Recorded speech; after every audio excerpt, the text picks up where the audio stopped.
effectivement, nous vous attendons sur l'espace conférence pour les exposants qui ont un petit peu de temps sur leur planning, ainsi que les acheteurs qui sont encore présents et qui ne sont pas repartis. Merci de nous rejoindre sur l'espace conférence. Nous allons effectivement débuter cette dernière conférence sur l'événement et nous allons terminer par le lien ténue effectivement entre l'événementiel et la promotion et l'attractivité des territoires. Et j'ai à mes côtés alors 3 intervenants parce que malheureusement effectivement Sébastien Haufort de la Maison de la Nouvelle-Aquitaine n'a pas pu rejoindre la capitale bordelaise cet après-midi. Et donc effectivement malheureusement il ne sera pas parmi nous. Mais j'ai à mes côtés donc Amélie Deschenets qui est effectivement directrice du Convention Bureau de Bordeaux Métropole, qu'on a eu le plaisir d'accueillir déjà hier pour nous faire découvrir Bordeaux. Aurélie Loub, Aurélie qui est directrice générale du comité régional du tourisme de Nouvelle-Aquitaine. Merci Aurélie d'être là. Et Fabien Ballester, parce qu'il nous fallait un homme pour terminer. Fabien Ballester, chef de projet grands événements métropolitains au sein de la direction enseignement supérieur et rayonnement de la métropole de Bordeaux. Alors nous allons parler effectivement grands événements, mais pas que. Et nous allons commencer peut-être par Aurélie, parce qu'effectivement ce lien avec le tourisme, voilà, événementiel, voilà, outil et support important aussi de l'attractivité touristique. Alors Aurélie, accueillir déjà des événements sur un territoire, c'est avant toute chose de belles opportunités, d'amplifier des retombées. Alors, avant l'événement, pendant l'événement et après. C'est ça qu'on va essayer ensemble de partager. Alors, on va voir après quelques chiffres aussi avec Fabien, plutôt zoomés sur des grands événements sportifs. Mais peut-être Aurélie, déjà nous donner quelques chiffres clés. Et ça veut dire quoi quand on parle de retombées autour des événements en Nouvelle-Aquitaine ?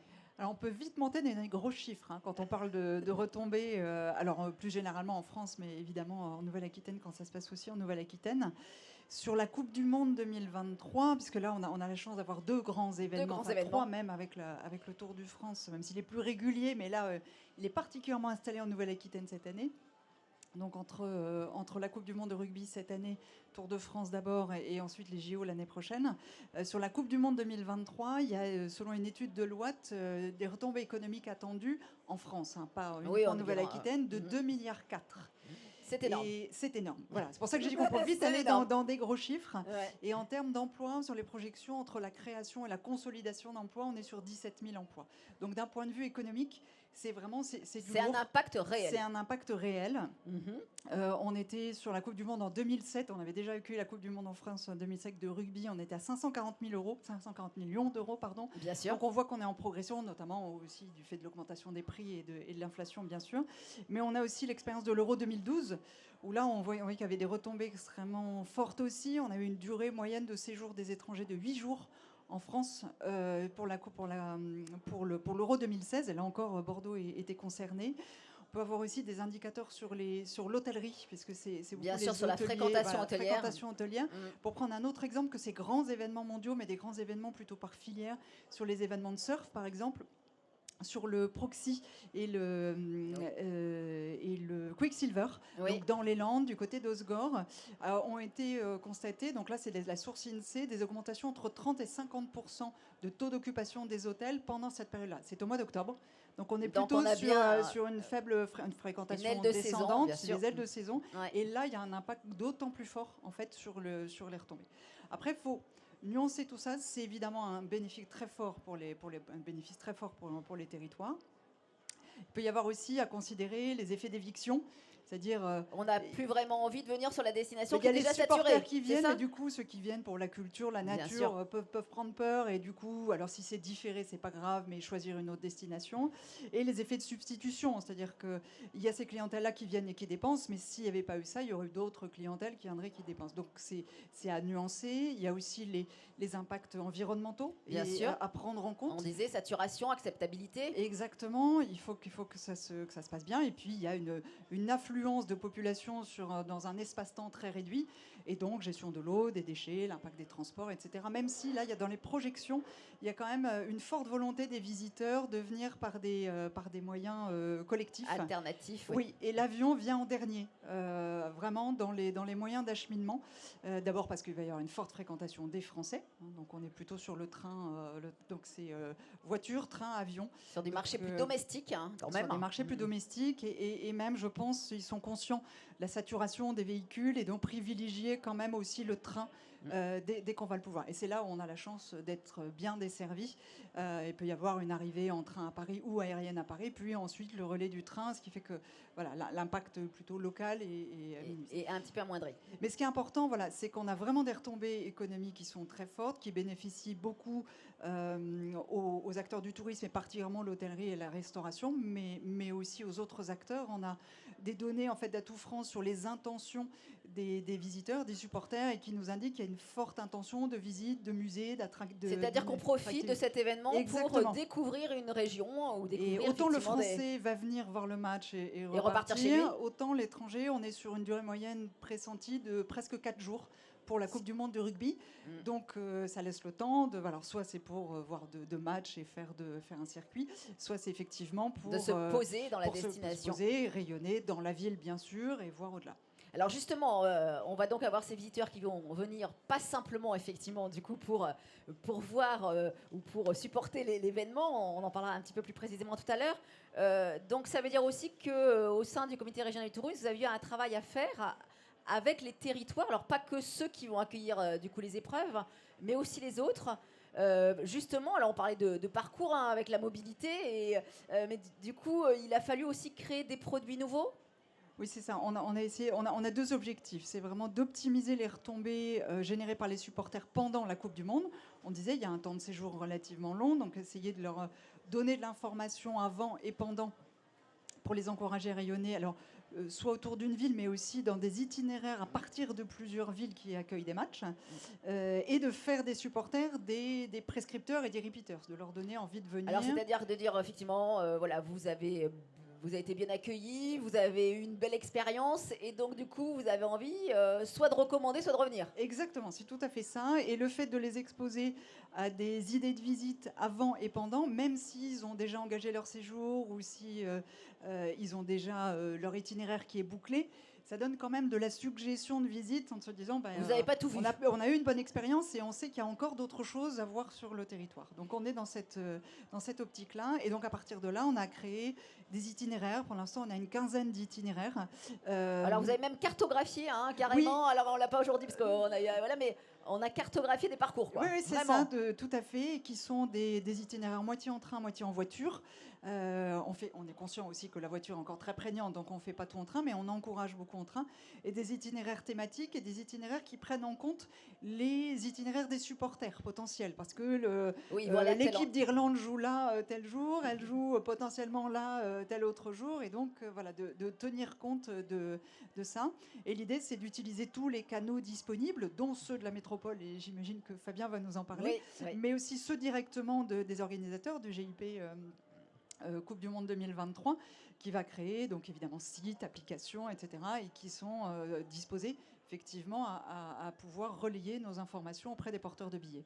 Donc vraiment faire un moment mémorable, une expérience qualitative pour effectivement faire aussi du rebond quelque part. Donc ça, c'est un premier acte effectivement de produire d'adapter des produits comme ça, c'est pas packagé, disons de les marketer pour pouvoir les pousser dans tous les canaux. Et il y a un axe aussi, vous l'avez dit, c'est d'optimiser l'expérience visiteur, l'accueil. Là encore, la ville et la métropole d'accueil fait un grand travail, mais il va y avoir un rayonnement sur le territoire. Sur l'ensemble des destinations. Sur l'ensemble des destinations, tout au moins c'est ce qu'on espère. Et là, on a un rôle à jouer. On a monté un petit groupe de travail. Donc on avait un groupe de travail sur les itinéraires, sur la diffusion, promotion. On a aussi relayé tout ça auprès des tours opérateurs dès 2021. On est allé sur les marchés, notamment britanniques. Sur les pays, exactement, sur les pays émetteurs de supporters, qui croisent à la fois émetteurs de supporters et marchés touristiques. Bien sûr. Ce qui est moins le cas des Fidji, par exemple. On est d'accord, ils sont moins nombreux. Qui viennent en vacances en Nouvelle-Aquitaine.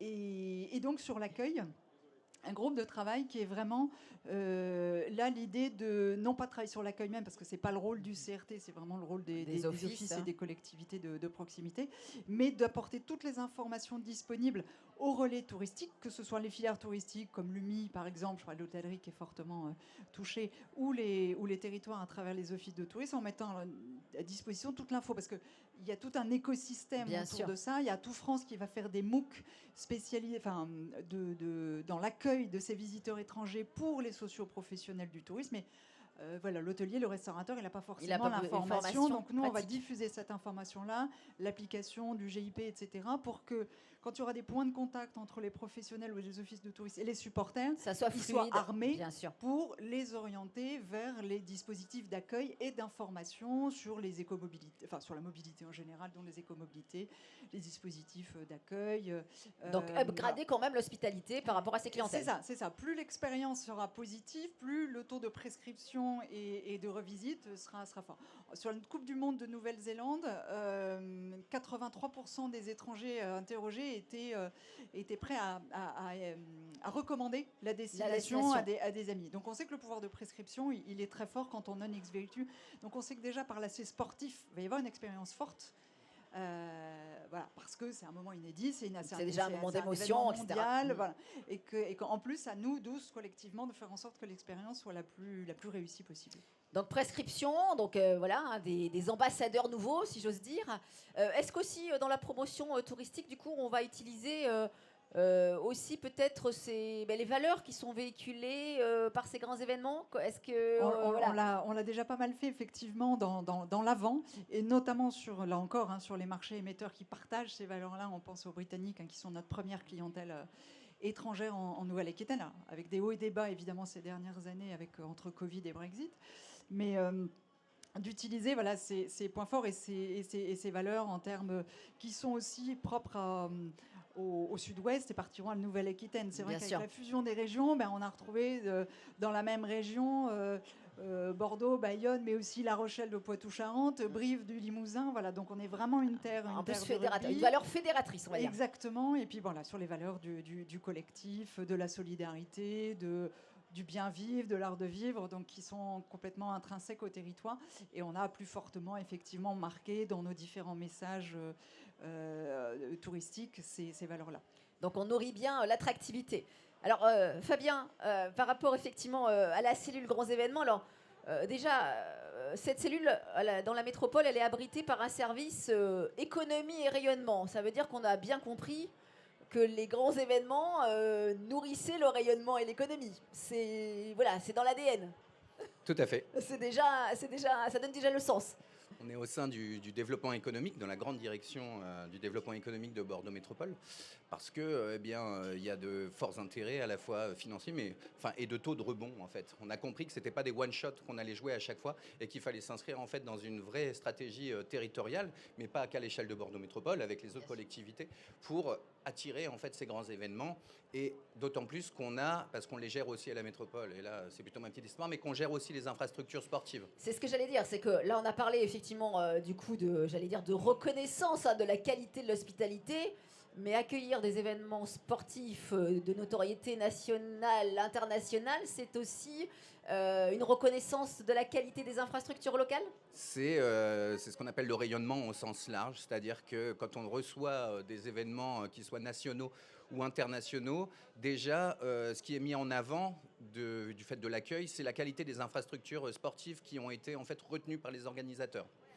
Donc l'idée aussi, quand on les reçoit, et on sait que tous les organisateurs de grands événements regardent les grands événements, c'est d'attirer les futurs organisateurs chez nous, de par la qualité des infrastructures, mais aussi de par la qualité de l'accueil touristique et de l'accueil en général en fait qu'on va produire pour ces grands événements.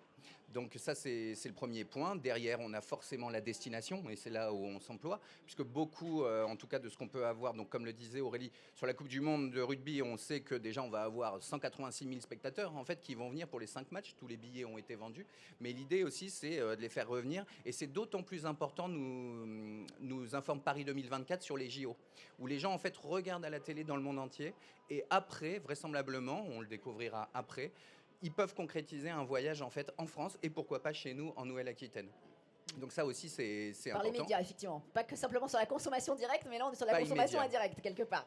Et La donc là, médiatisation. forcément, c'est des sources de retombées économiques et pour la métropole. Donc, on sait que quand on investit, quand on s'investit en tout cas dans l'accueil de ces grands événements, c'est pour des retombées économiques qui sont directes ou indirectes à l'échelle de notre territoire. Et après, on a toujours un peu de mal à les estimer en amont, même si les organisateurs, il y a quand même beaucoup d'observatoires qui nous aident maintenant.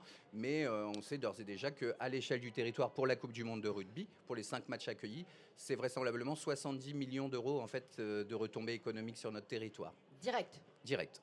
D'accord. Donc c'est plutôt intéressant. Oui. Et c'est pour ça qu'on s'investit et qu'on a monté donc une cellule au sein de Bordeaux Métropole qui est chargée en gros de l'accueil et de l'organisation en coordination avec les autres collectivités de ces grandes manifestations. Alors, on parlait qualité effectivement des infrastructures, donc effectivement comment aussi demain on va attirer d'autres événements, mais il y a aussi du coup des retombées pour la population, pour les habitants, parce que ça veut dire qu'on a des infrastructures de qualité dans lesquelles du coup on investit, et peut-être aussi pour les fédérations sportives. Voilà, est-ce qu'il y a aussi cet enjeu de, j'allais dire aussi de proximité et d'enrichissement pour les habitants? Alors l'idée dans la stratégie, en tout cas qu'on opère sur tout ce qui est équipement et infrastructure, c'est systématiquement, alors en fait naturellement, il faut, tous les urbanistes vous le diront, quand vous construisez un quartier, il vous faut une école, il vous faut une crèche, mais il vous faut aussi des infrastructures sportives. Donc quand ces infrastructures, elles sont métropolitaines, on prend tout de suite le parti pris d'en faire des lieux qui soient accessibles et à la pratique pour tous, pour le plus grand public, le sport santé ou autre, mais avec tout de suite l'exigence de pouvoir y accueillir des grands événements. Donc tout de suite d'être sur un niveau de performance en fait de l'équipement qui puisse nous permettre d'accueillir à minima en fait des championnats de France et plus si possible.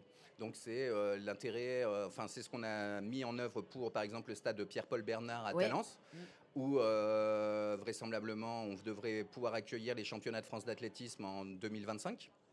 Et c'est ce qu'on a mis aussi en œuvre tout de suite sur le nouveau centre aquatique qu'on vient d'ouvrir à Mérignac, donc la piscine métropolitaine, où on devrait pouvoir accueillir les championnats de France également de natation. Donc ça veut dire qu'on pense à la fois effectivement événements nationaux, internationaux et bien-être et pratique des habitants, des résidents et de la destination. Il faut. Pour l'acceptabilité de tout, il faut. Alors ça, c'est, j'allais dire, c'est l'amont, c'est la stratégie. Oui. Et dans la stratégie, il y a aussi, j'imagine, et alors ça a été voilà, souvent des sujets par rapport à l'héritage de ces grands événements sur les territoires. Donc ça va laisser une empreinte. Alors on en a parlé un petit peu, mais concrètement, sur la dimension justement sportive, ça laisse une empreinte matérielle, mais aussi immatérielle. Et aussi immatériel. On va avoir en fait, dès qu'on a été retenu pour un site de compétition, on a tout de suite dans le package en fait, dont on discute et dont on échange avec l'organisateur la question de l'héritage en fait. Qu'est-ce qui va se passer après ? Et pour nous, donc quand on est une collectivité, c'est qu'est-ce qui va se passer après pour nos habitants et quand on fait du sport pour nos clubs, nos associations. Et immédiatement, on a la question des infrastructures qui se posent, c'est-à-dire qu'on se met d'accord, en fait, où l'organisateur nous propose un certain nombre de choses qui peuvent être, alors là je vais parler plus du rugby, ça va être plutôt un héritage qui va être sous forme matérielle, avec une aide à l'aménagement des infrastructures sportives pour des fédérations ou pour des clubs dans des communes. Donc on est à l'heure actuelle en discussion avec eux de comment on peut le faire. Mais alors c'est pas forcément construire un terrain de foot ou de rugby pour le rugby, c'est comment rendre accessible par exemple une infrastructure sportive au PMR. Très bien. Donc on est sur de l'équipement aussi. On est sur de l'équipement aussi et c'est le sport pour tous aussi. Accessibilité. Voilà. Et après, par exemple, pour les discussions qu'on a à l'heure actuelle avec les JO, on est plus sur du patrimoine immatériel. D'accord. Où là, on est plus sur, alors matériel ou immatériel, mais ça peut être immatériel, sur, ça peut être des œuvres d'art, mais ça peut être des œuvres d'art éphémères. On n'est pas trop sur la dimension sport, on est plutôt sur une dimension culturelle en fait et artistique, parce que c'est la volonté en fait des organisateurs, c'est de laisser des traces on s'occupe du sport, mais on va s'occuper de la culture aussi. Du patrimoine. Et c'est ce qu'ils appellent les Olympiades culturelles en fait. D'accord. Et donc voilà, mais Tout ça pour vous dire qu'on réfléchit dès le départ en fait à cette question d'héritage. Ouais. Et après, pour nous aussi, la première forme d'héritage, c'est les retombées économiques Bien sûr, c'est qui vont se poursuivre bien sûr. sur le territoire. Alors justement, sur leurs tombées, peut-être quelques chiffres, parce qu'on a cité tout à l'heure effectivement la Coupe du Monde de rugby. Il y a effectivement voilà, le Tour de France qui reste un événement extrêmement populaire, mais qui est aussi un vecteur de retombées fort. Hein.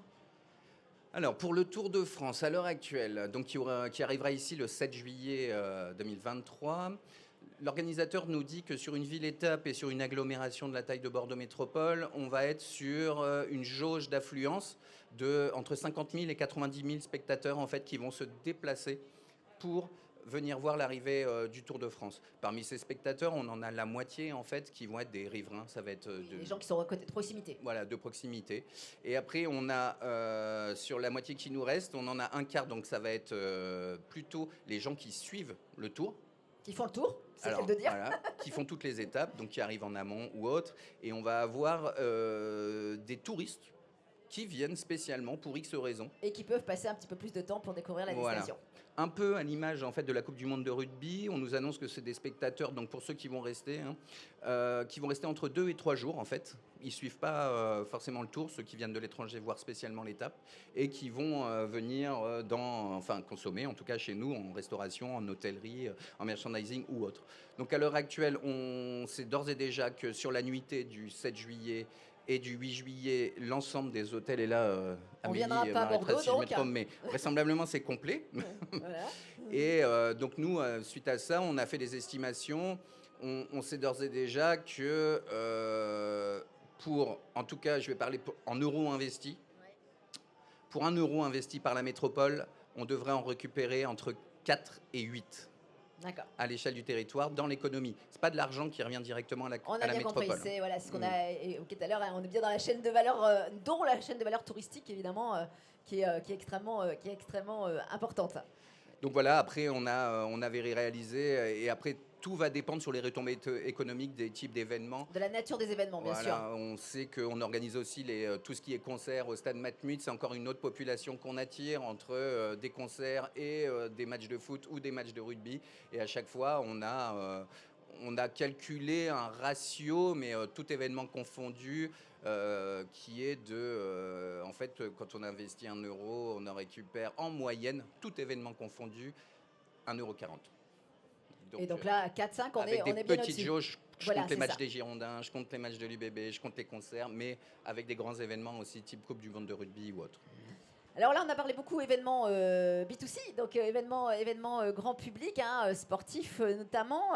Amélie, évidemment, quand on parle aussi de rayonnement et d'image, évidemment aussi les événements professionnels, qui sont d'une nature un peu différente, là aussi jouent pleinement ce rôle. Et c'est vrai qu'effectivement, le Convention Bureau l'a bien compris, puisque évidemment, ce lien aux filières économiques et les filières d'excellence du territoire, ça fait partie de votre quotidien. Et c'est même aujourd'hui un socle important de prospection de nouvelles manifestations. Racontez-nous ça. Oui, tout à fait. Bonjour à tous. En 2007, le Convention Bureau a créé ce qu'on appelle un club des ambassadeurs. Alors c'est un club qui a un objectif bien précis, celui de réunir des personnalités, des porteurs de projets locaux, qui sont des scientifiques, des chercheurs, des industriels, des professions libérales, type avocats, experts comptables, notaires, etc., qui font partie d'associations, de syndicats, de fédérations au niveau national ou international, et qui, à un moment donné de leur carrière, c'est important pour eux de faire venir l'événement de leur spécialité ou de leur secteur à Bordeaux. Et donc nous, on va, à travers ce club notamment, les animer et les accompagner dans cette candidature, puisqu'il faut savoir que ce sont des médecins, des chercheurs, des laborantins, des roboticiens. Donc il faut les transformer en VRP de la destination, c'est ça? Non, alors ils le sont déjà, puisque au titre, en fait, eux, ils font rayonner Bordeaux au travers de leur spécialité. Donc, comme je dis toujours, eux, ils amènent la caution scientifique, industrielle, de leur secteur. Et nous, avec le Convention Bureau et la destination qu'on représente, les infrastructures, les équipements et les prestataires qui sont disponibles, on amène la forme et le supplément un petit peu des singularités de la destination, puisque effectivement, comme le disait Fabien ou Aurélie, il faut d'abord qu'on ait les infrastructures pour accueillir. C'est un joyeux combo de pas mal de critères. Et une fois qu'on a coché avec eux la capacité, les hébergements, la qualité des prestataires présents, eux, ils peuvent avancer finalement la caution scientifique et l'accueil en fait de leur spécialité sur le territoire.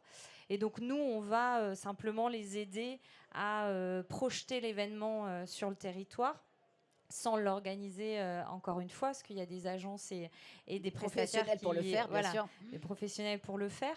Mais on va les aider dans toute la phase de candidature. Je prendrai l'exemple peut-être qui va parler à un peu tout le monde, c'est la RoboCup.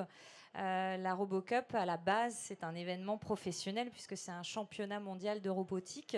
Alors le grand public est le bienvenu pour voir les compétitions. Et c'est un événement sur lequel on a commencé à travailler la candidature en 2015. On a porté la candidature une première fois. Alors quand je dis on, c'est vraiment toute la destination. Il y a la région, il y a l'université. Enfin, il y a tous les acteurs qui sont derrière, à la fois destination et secteur. Et donc cette candidature, la première fois, on nous a regardé un peu de loin en disant mais Bordeaux, vous n'êtes pas l'épicentre du rayonnement au niveau de la robotique, de l'intelligence artificielle, ni la France, voilà, même si on avait des champions roboticiens à Bordeaux. Donc on a candidaté, on a structuré, on a appris de notre défaite, notre première défaite. L'université, la région ont continué de structurer la filière qui était en plein développement. Et c'est là où ça m'amène au niveau de l'héritage de ces grands événements professionnels, où on est vraiment sur un héritage à plus long terme que celui des retombées économiques, qui sont très importantes, mais qui sont pas les seules.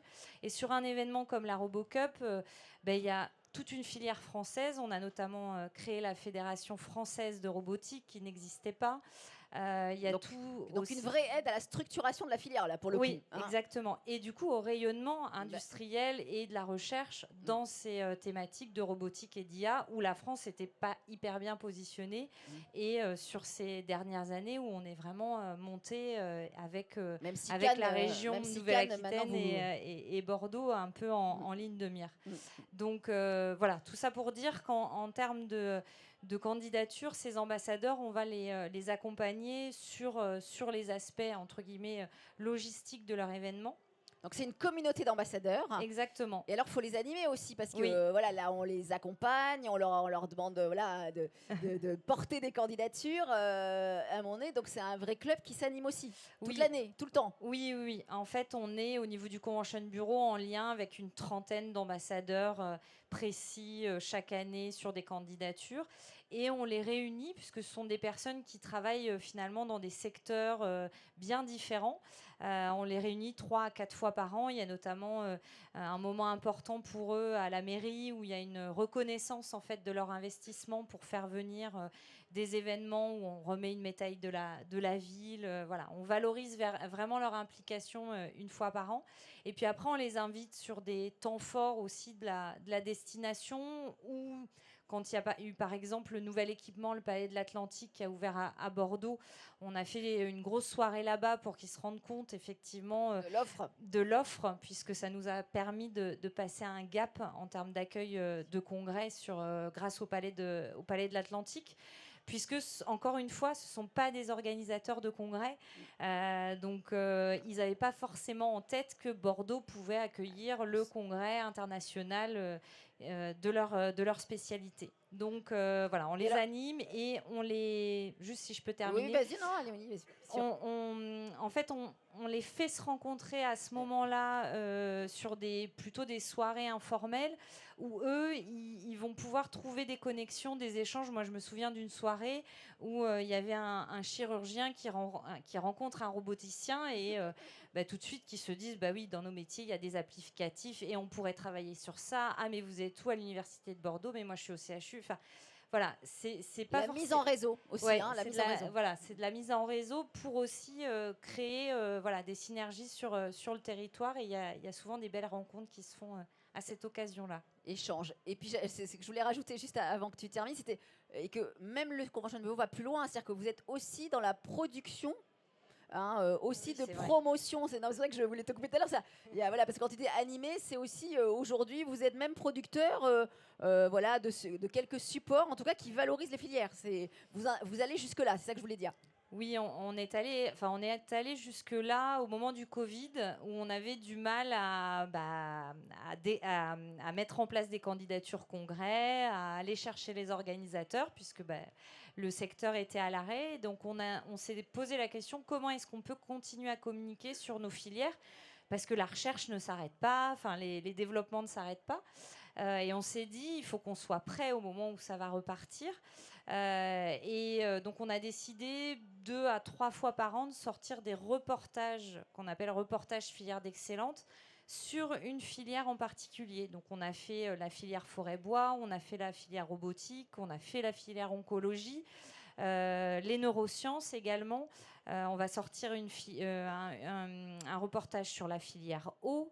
La semaine prochaine, on accueille 2 jolis événements autour de la gestion de l'eau. Un professionnel qui s'appelle Cyclo qui se tiendra au lac et également le village de l'eau à Darwin. Ça, c'est un aspect grand public avec de la sensibilisation aussi. Et c'est gratuit, donc n'hésitez pas à y aller. Et on fera un autre reportage cette année sur la filière photonique laser, qui est un très gros pôle de compétitivité pour la destination. Et donc ça, on fait intervenir finalement tous les acteurs institutionnels de la destination, les labos de recherche, tout l'université, le CHU s'il est impliqué, de la formation à la recherche aux industries, puisqu'il y a aussi des startups, des entreprises sur le territoire. Et là, on balaye plutôt toute la Nouvelle-Aquitaine, parce que sur ces filières d'excellence, on est vraiment à l'échelle régionale. C'est plus qu'animateur, c'est aussi effectivement un éclairage sur les filières et là aussi ça participe évidemment au rayonnement. Alors un petit sujet quand même avec ces portages de candidatures justement et aussi ces promesses quelque part que vous faites à tous les organisateurs potentiels. Il y a aussi le constat, et on en a beaucoup parlé pendant ces 2 jours, que les promesses ça ne suffit pas non plus et qu'il y a aussi des engagements que doivent prendre toutes les destinations qui accueillent des événements, d'ailleurs grand public ou professionnel. Et là, on revient bien sûr aussi dans les sujets de la RSE qu'on a beaucoup évoqués ces derniers jours. Alors du coup, sur Bordeaux notamment, le choix a été fait aussi de pouvoir garantir une certaine qualité d'accueil et d'événements responsables. Et vous avez fait le choix avec des prestataires, on en a un petit peu parlé hier dans la présentation, de coller aussi à des référentiels pour aussi assurer que l'accueil aura cette préoccupation durable et responsable. Oui, alors on a notamment lancé un dispositif qui est d'abord pour l'accueil des grands événements professionnels, mais qui va rayonner, je pense, un peu au niveau de toute la destination. C'est un dispositif qui s'appelle Bordeaux Bienvenue et dans lequel il y a 2 outils principaux. Il y a la mise en place d'avantages pour des grands événements pro, notamment l'accès à la gratuité des transports en commun, où il y a à la fois la qualité de l'expérience qui est meilleure et également le fait d'emprunter des transports en commun. La préoccupation écologique. Il y a le côté durable. Il y a aussi de la communication aussi et de la médiation. Alors à la fois des messages d'accueil, donc ça va se situer au niveau des abris tramways, au niveau du pavoisement de la ville. Donc on est en lien avec la métropole, la ville, pour faire ces affichages-là. Et l'idée, c'est d'avoir à la fois un message d'accueil pour les participants, de bienvenue, et également des messages, alors en fonction du sujet traité, soit de sensibilisation du grand public, par exemple sur la filière eau, là on va avoir des abris tram qui vont être couverts, en expliquant pourquoi la ressource eau est importante. Quel geste. Donc support à sensibilisation et à message. Et également on a fait un affichage sur un congrès qu'on a accueilli, un congrès européen en cancérologie, où l'ambassadeur qui portait le congrès donnait un message de sensibilisation au niveau du dépistage, ce genre de choses. Donc l'influence de l'événement, quelque part, on en parlait ce matin dans l'autre Agora, c'est l'influence aussi de l'événement sur le territoire sur lequel il est. Oui, et puis la médiation aussi avec les habitants pour que finalement ils se rendent compte que Bordeaux est important sur cette filière, parce que cancérologie, personne, à part si on est vraiment concerné, tout le monde ne sait pas qu'on a des vrais pôles de recherche en robotique non plus. Et l'idée, c'est aussi de dire aux habitants, vous avez une région dans laquelle il y a des secteurs qui génèrent de l'emploi, de l'avenir. Donc c'est aussi tous ces messages-là qu'on essaye de véhiculer et qui permettent d'avoir un impact et un héritage positif sur Là le aussi, territoire. on revient sur l'héritage, et un héritage, j'allais dire, quasi immédiat avec cette sensibilisation. Peut-être une question à vous trois. Ok, on met en place tous ces outils, on est attractif, mais on reste dans une compétition nationale un peu farouche quand même. Hein, et internationale. Et internationale. Donc ça veut dire qu'à un moment donné, ces événements, qu'ils soient professionnels ou grand public, comment on fait la différence? Comment fait-on? Je dirais, et c'est pour rebondir sur un propos d'Amélie, qu'il faut s'appuyer sur nos atouts intrinsèques. Il y a d'autres filières en oncologie ailleurs, bien sûr, mais là où on est le meilleur et là où on a de la légitimité. Sur le B2C, je pense par exemple au surf. On accueille des grandes compétitions mondiales. La compétition est très rude. La World Surf League doit Europe de se battre pour pouvoir garder des compétitions, en l'occurrence sur notre littoral, à l'échelle mondiale. Mais ça fait partie, pour le coup, on a un littoral merveilleux, 720 km de côte en Nouvelle-Aquitaine. Atout naturel. Atout naturel dingue. Et du coup, le surf incarne ça, même pour les non-pratiquants, c'est dans l'imaginaire.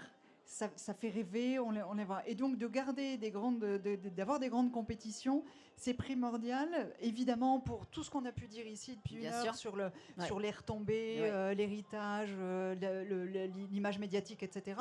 Mais aussi dans l'imaginaire et dans l'ancrage territorial, dans ce qu'on peut développer comme image auprès de nos visiteurs. Oui, la façon dont on est perçu, en fait, quelque part. Et je pense que c'est la même chose en B2C, en B2B, pardon. Amélie a très bien dit, on a 11 pôles de compétitivité en Nouvelle-Aquitaine, et ces filières, et ça se nourrit, en fait.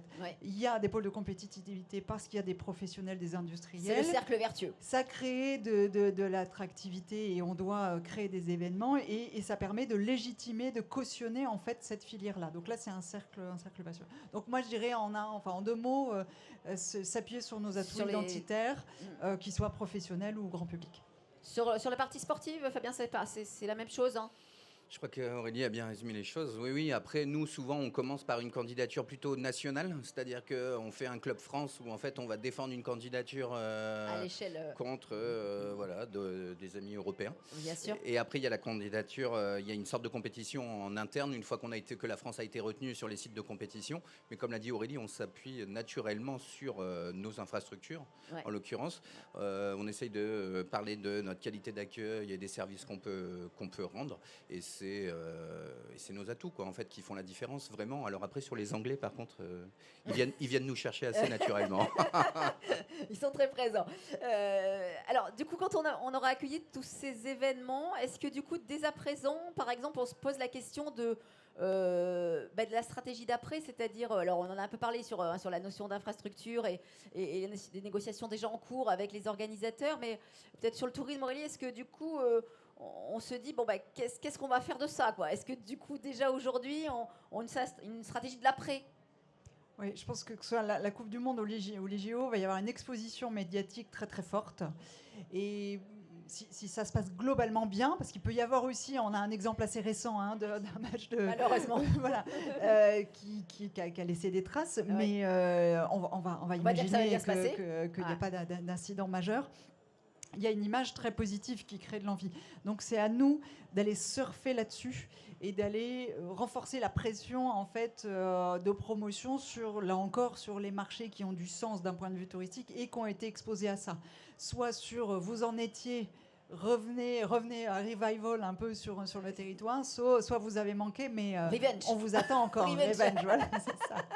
Donc là, on n'a pas, pour être clair, de stratégie complètement définie, mais c'est certain qu'on va s'appuyer sur ça. Puis en plus, on a l'effet rebond là, des deux. Bien sûr. Voilà. Alors avec une particularité que les JO sont en très haute saison. C'est ce que j'allais dire, c'est que c'est les Donc, périodes de l'année aussi. D'un point de vue, alors là, on est complètement dans la substitution parce que de toute façon, on est sur des périodes où il y a des taux d'activité qui sont quasi complets, Déjà, donc on ouais. va pas pouvoir monter à 200% de taux d'occupation.